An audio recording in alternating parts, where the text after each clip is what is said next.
ছাত্র শিবিরের সবচেয়ে জনপ্রিয় নেতা সাদিক কায়েমকে ইঙ্গিত করে একটি ফেসবুক পোস্টের জেরে চট্টগ্রাম মেডিকেল কলেজের এক শিক্ষার্থীকে একাধিকবার মব তৈরি করে হেনস্থার পর ছাত্রাবাস থেকে বহিষ্কার করার অভিযোগ উঠেছে।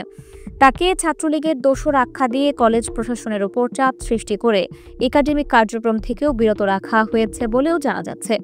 পুরো ঘটনার পেছনে কলেজ প্রশাসনকে বাধ্য করার অভিযোগ উঠেছে। ভুক্তভোগী শিক্ষার্থী হলেন বৈষম্যবিরোধী ছাত্র আন্দোলনের সক্রিয় সদস্য আসিফ হাসান নিয়ন, যিনি এমবিবিএস চতুর্থ বর্ষের ছাত্র।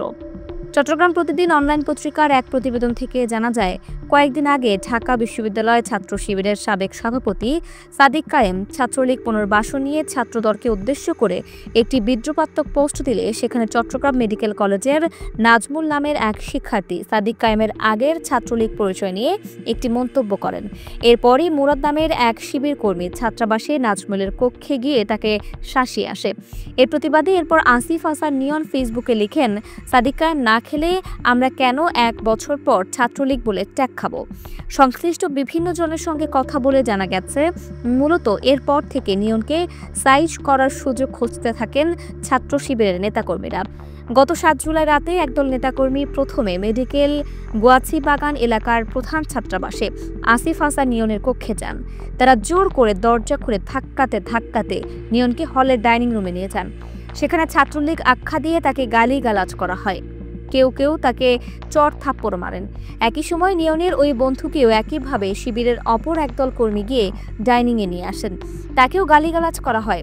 সিনিয়র ব্যাচকে মক করার অভিযোগ তুলে তারা মানহানির প্রসঙ্গও তোলে।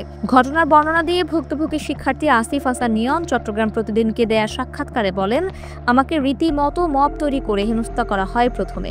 এরপর কলেজের একাডেমিক কাউন্সিলের জরুরি সভায়ও তারা মব তৈরি করে আমাকে বহিষ্কারের জন্য চাপ সৃষ্টি করে। অভিযোগ, সিনিয়র ব্যাচকে অসম্মান এবং ছাত্রলীগের দোসর পরিচয়, অথচ তাদের কাউকে উদ্দেশ্য করে কিছুই বলিনি আমি।